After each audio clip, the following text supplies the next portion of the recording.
Maiman Manalu, saya berperan sebagai Alisa Digil. Saya Kinja sebagai Haliman Siregar. Saya Fani, saya sebagai Haliman. Saya Catherine, saya berperan sebagai mahasiswa. Saya Indah, saya sebagai mahasiswa. Saya Peter, saya sebagai mahasiswa. Saya Siko sebagai mahasiswa. Saya Samudra sebagai Suetomo. Saya Raffles, saya berperan sebagai Brigadir 2. Saya Felix, saya berperan sebagai Suara. Saya Randi, saya berperan sebagai Brigadir 1. Saya Indi, saya sebagai Suci. Saya Samsung dan Brigadir 3. Saya Jasa berperan sebagai mahasiswa. Tibanya di Bogor, ketiga brigadir tersebut menuju Istana Merdeka dan menjumpai Sutomo. Lalu, salah satu brigadir berkata kepada Sutomo, Saat ini, kota Jakarta sedang tidak aman. Banyak mahasiswa yang melakukan demonstrasi untuk penumpasan PKI di Indonesia. Saat ini kota sedang tidak aman. Lebih kita mengadakan keamanan.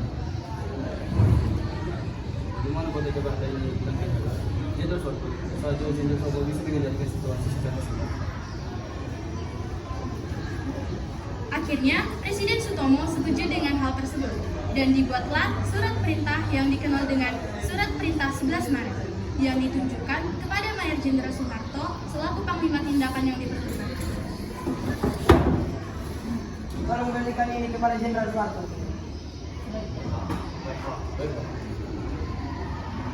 Tiga brigadir tersebut memberikan surat dari Presiden Sutomo pada Soeharto melalui TNI AD. Setelah itu, Maizen Soeharto mengendalikan kota Jakarta dari aksi demonstrasi dan permasalahan. Sok, gitu.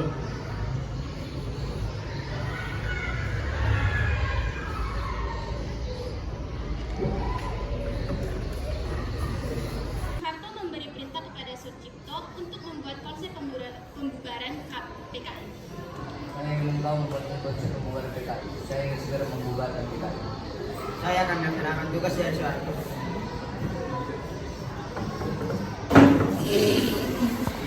Satu tahun kemudian, Soeharto diangkat menjadi pejabat presiden oleh MPR. Sementara, sesuai dengan TAP MPRS No. 33 MPRS 1967 tentang pencabutan kekuasaan pemerintah negara dari Presiden Soekarno mengangkat Letnan Jenderal Soeharto sebagai pejabat presiden. Selanjutnya, pejabat presiden yang akan diangkat akan membaca pidato.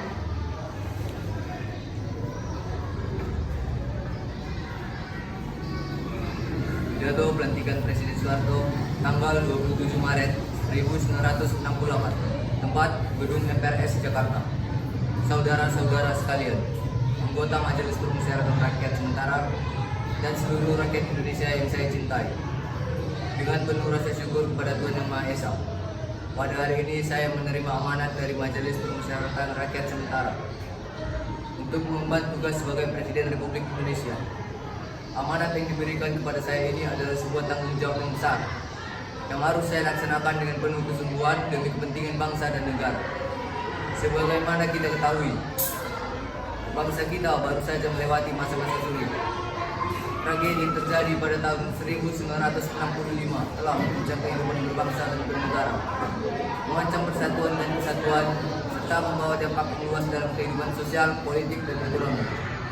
Namun berkat kebersamaan dan tekad seluruh rakyat Indonesia, kita berhasil mengatasi ancaman tersebut dan menegakkan kembali landasan konstitusional berdasarkan Pancasila dan Undang-Undang Dasar 1945. Tugas utama kita ke depan adalah mewujudkan stabilitas nasional dan melaksanakan pembangunan. Kita harus menciptakan pemerintahan yang kuat, berwibawa, dan bertanggung jawab, serta mengutamakan kepentingan rakyat di atas segalanya. Oleh karena itu, saya akan berpegang teguh pada prinsip-prinsip Orde Baru, yaitu melaksanakan Pancasila dan Undang-Undang Dasar 1945 secara murni dan konsisten.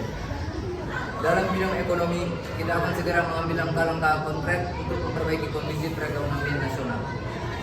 Kita harus meningkatkan produksi, mengendalikan inflasi, dan menciptakan kesejahteraan bagi seluruh rakyat Indonesia. Dalam bidang politik, kita akan menjalankan kehidupan demokrasi yang sehat, serta memastikan bahwa pemerintahan berjalan sesuai dengan amanat rakyat. Saya menyadari bahwa tugas yang ada di hadapan kita tidaklah ringan. Namun, dengan kerja keras, kedisiplinan, dan semangat gotong royong, saya yakin kita mampu membawa Indonesia menuju masa depan yang lebih baik. Oleh karena itu, saya mengajak seluruh rakyat Indonesia untuk bersatu, bekerja sama, dan berperan aktif dalam pembangunan bangsa.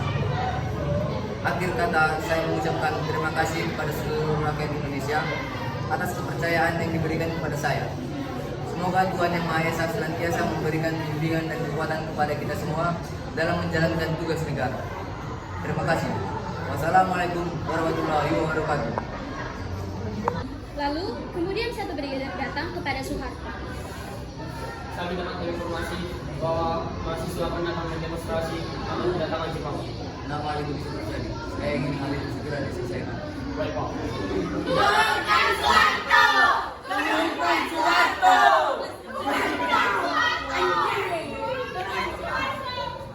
Satu ajudan pimpinan oleh Hariman Siregar berlari dan mengatakan, Pak, demokrasi di ibu sudah dibakar.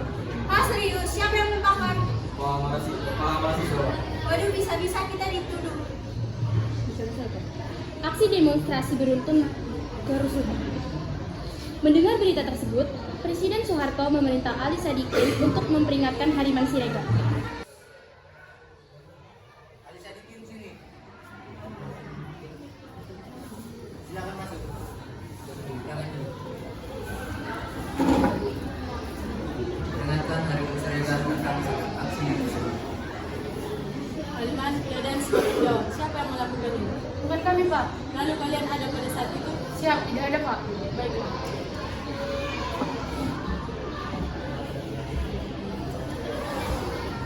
Siregar segera diadili dan dipenjara.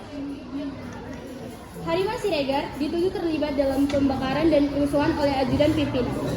Presiden Soeharto memerintahkan Ali Sadikin untuk memperingatkan Hariman Siregar. Terjadi pada masa Orde Baru di Indonesia yang ditandai dengan kekuasaan otoriter Presiden Soeharto. Masa ini juga ditandai dengan penindakan terhadap aktivis, mahasiswa, dan oposisi politik. Peristiwa ini menunjukkan bagaimana kekuasaan otoriter dapat menindas kebebasan berbicara dan beraktivitas. Peristiwa ini juga menunjukkan pentingnya kebebasan berbicara dan hak asasi manusia dalam masyarakat demokratis. Sekian dari kami, masa Orde Baru 1966 sampai 1998. Terima kasih.